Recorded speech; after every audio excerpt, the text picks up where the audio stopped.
గతంలో మీరందరూ చూసినారు. జూ పార్క్ నుంచి అరాంగర్ చౌరస్తా వరకు 6 లేన్ ఫ్లైఓవర్ ఇనాగ్రేషన్ అయింది. ఆ ఇనాగ్రేషన్లో టోటల్ ఎంఐఎం జెండాలు పెట్టినాం. కానీ దురదృష్టం ఏంటంటే ముఖ్యమంత్రి రేవంత్ రెడ్డి దానికి ఆబ్జెక్షన్ చేయకుండా అదే ఎంఐఎం అసదుద్దీన్ ఓవైసీ, అక్బరుద్దీన్ ఓవైసీ అందరు గుండెలు ఎంబడి నిలబడి ఆ ఫ్లైఓవర్ ఇనాగ్రేషన్ చేసిండు. 800 కోట్ల రూపాయలు పెట్టి ఆ ఫ్లైఓవర్ తయారు చేసినారు. ఎవరయ్యా డబ్బు? ప్రజల డబ్బు.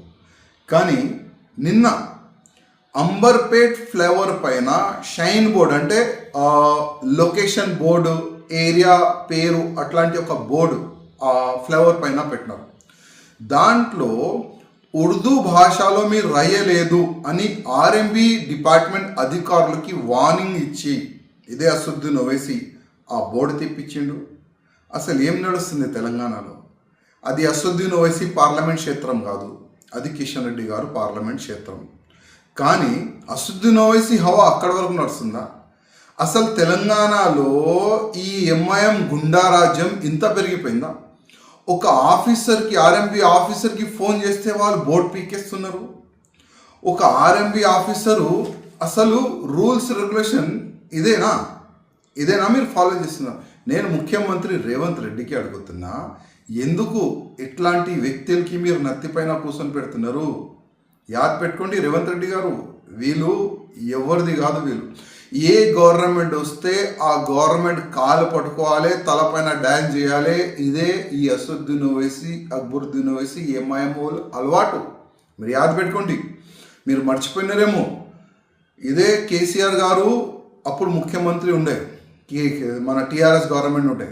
అప్పుడు వాళ్ళెంబడి నిలబడి మీకే కదా, మీ గవర్నమెంట్ కదా తిట్టడిది, మీ పార్టీకి కదా తిట్టడిది. మీరు మర్చిపోయినారేమో, కానీ మేము మర్చిపోలే కదా. ఎందుకంటే మాకు ఎంఐఎం అలవాటు తెలుసు. రేపు ఇదే తెలంగాణలో మా బీజేపీ గవర్నమెంట్ వస్తే, ఇవాళ మోదీ గారికి, యోగి గారికి వీళ్ళు తిడుతున్నారు కదా, మా బీజేపీ గవర్నమెంట్ వచ్చిన తర్వాత ఇదే అసదుద్దీన్ ఓవైసీ, ఇదే అక్బరుద్దీన్ ఓవైసీ మోదీజీ జిందాబాద్, యోగిజీ జిందాబాద్ అని స్లోగన్ కూడా పెడతారు. మీరు యాద్ పెట్టుకోండి. నేను మళ్ళొక్కసారి రేవంత్ రెడ్డి గారికి ఒక మాట చెప్పాలనుకుంటున్నా. ఫ్లేవర్ ఎవరు అయ్యేది కాదు, ప్రజల డబ్బులతోని ఆ ఫ్లేవర్ తయారవుతుంది. ఆ బోర్డు పైన ఏ భాషలో పేరు ఉండాలి అది గవర్నమెంట్ ప్లస్ ఆర్ఎంబి అధికారులు డిసైడ్ చేయాలి, అసదుద్దీన్ ఓవైసీ కాదు.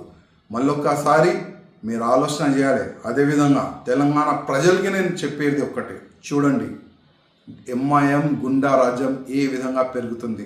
ఇదే కాంగ్రెస్ గవర్నమెంట్ మన తెలంగాణలో ఉంటే ఇవాళ ఒక బోర్డు పైన ఉర్దూ పేరులో రాయకపోతే ఆ బోర్డు తిప్పించినారు. కానీ వచ్చే సమయంలో ఇంకా ఏమేమి చేస్తారో చెప్పలేను.